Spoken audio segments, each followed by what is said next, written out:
Jadi seperti yang saya sampaikan, saya tidak mau bermain-main dengan politik agama karena itu sangat memecah. Dan sekarang diedarkan seakan-akan saya ini anti-Islam. Itu hal yang menjadi persoalan di Jakarta ini kan masih ada pungli yang cukup marak. Maka kalau saya mendapatkan amanah ini, pungli salah satu hal yang mendapatkan perhatian khusus untuk kita hilangkan. Tetapi kita juga tidak bisa menutup mata bahwa orang yang melakukan pungli juga butuh pekerjaan. Maka menjadi tanggung jawab pemerintah Jakarta untuk membuka ruang pekerjaan seluas-luasnya, termasuk bagi orang yang menggantungkan hidupnya dari pungli. Dan itu akan dilakukan, dipikirkan secara lebih detail, lebih matang oleh pemerintah, dan kami meyakini itu menjadi bagian yang akan kami lakukan. Mas, ini kan yang juga lagi ramai tuh soal bullying, pelecehan seksual di kalangan sekolah dan pendidikan. Ada program khusus nggak, Mas? Ya, seperti yang saya sampaikan, salah satu yang akan saya lakukan adalah CCTV, RT RW, dan tentunya juga dikonektivitaskan ke seluruh sekolah yang ada di Jakarta ini, sehingga itu menjadi preventif bagi siapapun untuk melakukan misalnya bullying, kekerasan, narkoba, pencurian, dan sebagainya, karena pengawasan dilakukan secara menyeluruh. Ini menjadi kekuatan kita bersama, sehingga dengan demikian, kalau ini bisa dijalankan, saya yakin kalau CCTV-nya bukan hanya di RT RW, tetapi juga masuk ke sekolah-sekolah, maka bullying, kekerasan akan menurun. Mas Pram, kalau untuk sanksinya apakah nanti? Ya, bagi siapapun yang melakukan penegakan hukum menjadi penting, sebab kalau kita permisif, kita membiarkan, kita katakanlah tidak melakukan penegakan hukum, maka ini akan diulangi kembali. Mas Pram, Mas Pram tentang Rusunawa Marunda, kan terakhir Mas Pram bilang akan mempelajari penjarahan Rusunawa Marunda. Kira-kira Saya akan datang ke Marunda pada saatnya. Saya lagi dengan tim sekarang mau pelajari untuk itu. Setelah Kampung Bayam, saya akan masuk ke Marunda. kalau mau pendokat berarti Mas? Ya pokoknya segera masuk ke Marunda. Mas, tadi sempat disinggung juga soal apa yang dilakukan langkah konkret buat anak fresh graduate gitu ke depannya. Ini akan dibangun job fair di setiap apa gitu Mas mungkin nanti. Jadi ada 2 di job fair di setiap kecamatan, setiap 3 bulan sekali. Tetapi yang tidak kalah penting, di setiap kecamatan harus ada balai latihan, supaya orang-orang bisa segera untuk mendapatkan pekerjaan, termasuk memperlonggar, dan jangan kemudian yang namanya birokrasi itu menghambat, termasuk misalnya PPSU atau pasukan Orange yang menjadi kekuatan Pak Ahok pada waktu itu. Cukup SD, termasuk sekarang dulu Pak Ahok menginisiasi pasukan merah yang untuk SLTA dan teknisi, itu bisa juga dilakukan dengan sertifikasi, sehingga dengan demikian banyak cara yang perlu dilakukan untuk itu. Mas, kerjasamanya akan sama. Di survei Poltreking salah satu poinnya adalah milenials ini masih sedikit yang memilih Mas Pram. Ya kenal aja belum, tetapi dengan saya main ondel-ondel dan itu pasti akan kenal sama saya. Jadi nanti pendekatannya untuk lebih dikenal dengan milenials, apakah akan ada kegiatan khusus? Saya didampingin para milenial, salah satu milenial top ini anak saya sendiri yang dulu nggak pernah mau. Oh, Gensi ya kamu? Gensi. Tuh gitu aja nggak mau. Dia yang mengkut saya untuk berbagai hal, termasuk dia bilang gini, Bapak sekali-sekali dong pakai pakaian begini. Ini ya, atas arah gaya dari dia. Saya ingin menyampaikan satu hal, boleh? Jadi seperti yang saya sampaikan, saya tidak mau bermain-main dengan politik agama karena itu sangat memecah. Dan sekarang diedarkan seakan-akan saya ini anti-Islam. Itu sudah sangat keterlaluan. Yang saya sampaikan bahwa sebagai pemimpin itu harus adil bagi siapapun, bagi agama apapun, termasuk program mengaji setelah maghrib ini kan bukan program baru, ini programnya Mas Anies, dan itu akan kami lanjutkan, bahkan kami akan membuat yang disebut dengan happy mengaji. Dan saya pribadi kalau mau ditantang untuk lomba ngaji di antara calon-calon gubernur, wakil gubernur, saya siap untuk melakukan. Itu happy mengajinya itu ketentuannya gimana Pak Pram? Kenapa? Kalau happy mengaji ketentuannya gimana? Ya intinya begini, anak-anak habis subuh, habis isya, habis luhur, kemudian mau mengaji dan kemudian di-share merupakan bagian dari proses pendidikan yang ada, itu sangat baik sekali. Jadi saya termasuk yang kemudian mengatakan bahwa yang namanya pemimpin itu harus adil bagi semua agama. Ternyata di pelintir-pelintir seakan-akan saya nggak setuju dengan agama Islam. Udahlah, saya ini kalau urusan agama, mohon maaf, bukan takabur, mau dibandingkan dengan siapa saja saya berani, termasuk lomba mengaji bagi calon gubernur, saya siap maju.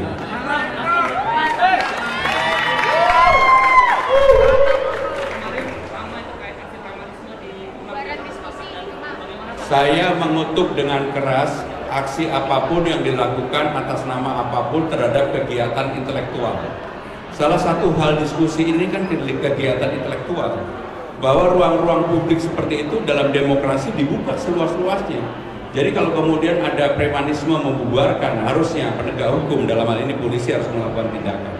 Jadi menurut saya sangat clear dan jelas, karena untuk bisa berdemokrasi seperti ini mahal sekali. Kalau kemudian kita membiarkan premanisme terjadi kembali, ini merugikan demokrasi yang sedang kita bangun.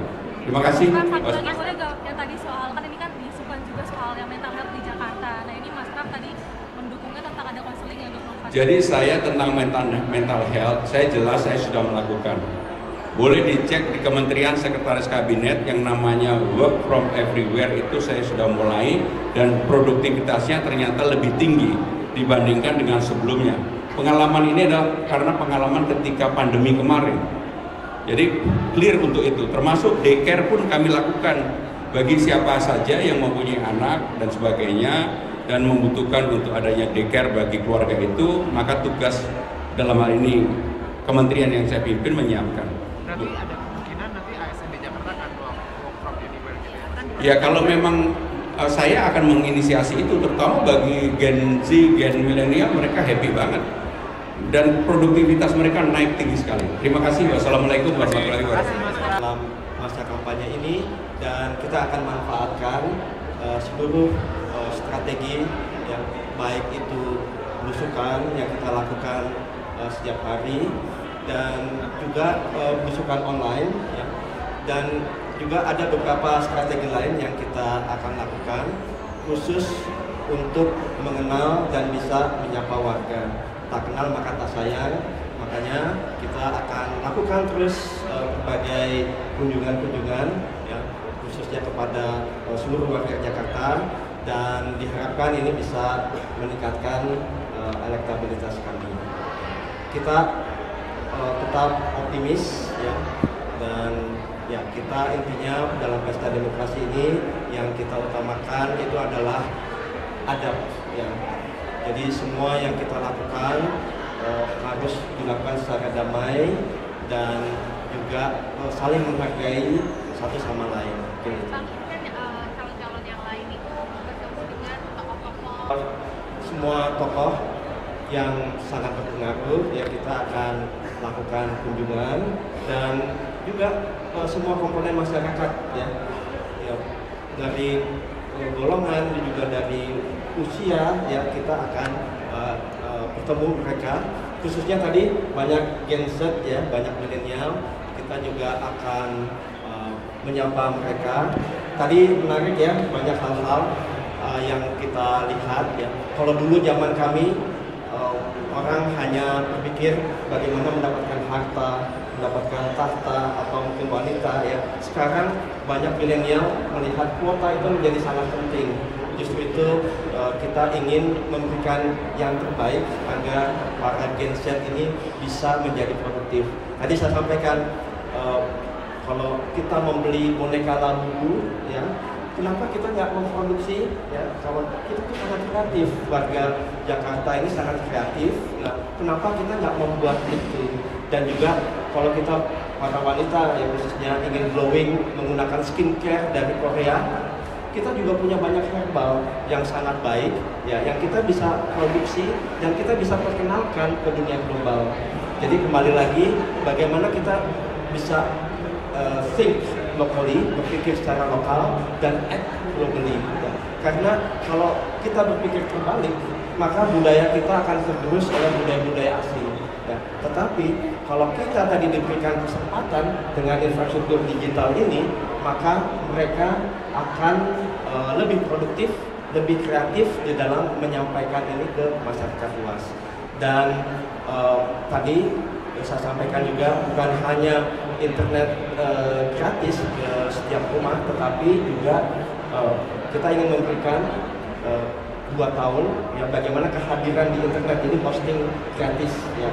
Jadi bagi pemula-pemula ya, itu kan butuh modal ya, dan kita akan memberikan mereka online presence, jadi hosting tadi gratis. Dan untuk pelatihan-pelatihan kita juga ingin memberikan akademia independen yang gratis ya, sehingga warga Jakarta bisa tadi menjadi independen, bisa menjadi orang-orang yang subjektif, produktif ya.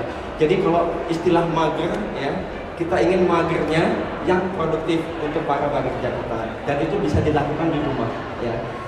Dan ini karena aktivitas bekerja, berusaha, kemudian belajar, ya, berwisata, ya tadi disampaikan juga itu gimana sekarang banyak orang-orang stres ya. Nah dengan internet gratis ini maka mereka bisa melihat, kan sekarang sudah ada yang 360 derajat view ya. Jadi kita mau ke Prancis, mau ke Italia gitu ya, dengan melihat itu mudah-mudahan ya selain itu bisa stress healing, tetapi itu juga bisa membangun imajinasi kita untuk membangun kota Jakarta yang lebih baik ya. Kota global kita akan buat sebagai kota peradaban, yaitu di Jakarta. Mas, itu salah satu solusi terkait masalah internet ini dibangunnya digital. Dibukanya internet ini juga akan memberikan dampak negatif, yaitu kalau kita tidak bisa memilah mana yang baik dan mana yang buruk ya. Untuk itu peranan daripada orang tua, peranan daripada guru ya, tokoh-tokoh, ulama dan lain-lain untuk memberikan akhlak ya, budi pekerti bagi para warga Jakarta, karena itu merupakan satu hal yang sangat penting.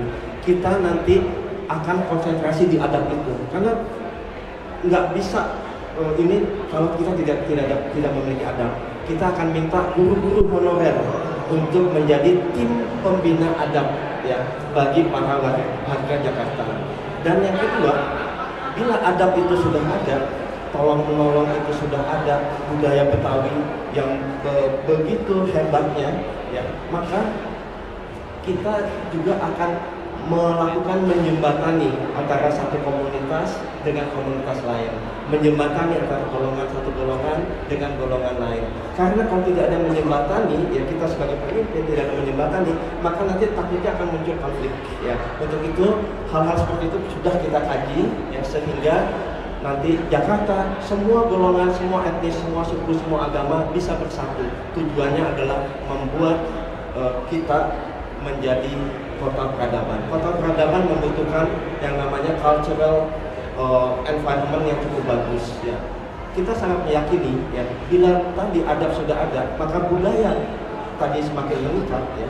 Cultural capital ini ya, social capitalnya sudah ada, cultural capitalnya sudah ada, maka ini akan menjadi suatu political capital ya. Jadi bukan hanya bukan masalah modal ekonomi saja ya, tetapi modal sosial yang sudah kita miliki ini perlu dipertahankan, ditingkatkan ya. Tadi tujuannya adalah semua pembangunan fisik, pembangunan ekonomi harus dinikmati oleh semua warga Jakarta. Kalau hanya segelintir orang, hanya 10% warga Jakarta yang menikmati, ini bukan peradaban ya.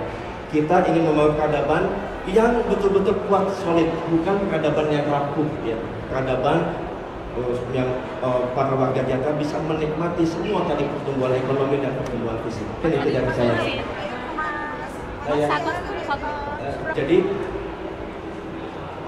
ini internet gratis ini ya. Nanti kita akan bekerja sama dengan semua pihak. Dan yang terpenting tidak ada yang kalah di sini. Semuanya menang. Semua pemangku kepentingan untuk internet gratis ini akan menang, akan mendapat benefit dari ini, termasuk nanti Pemda DKI. Karena begitu masyarakat produktif, ya, maka ini juga bisa menjadi keuntungan ekonomi bagi Pemda DKI dan masyarakat sendirinya itu bisa maju. Tapi tadi ada kata kuncinya ya, bukan hanya internet gratis saja, tetapi adab ya, adab itu harus saling terintegrasi satu sama lain.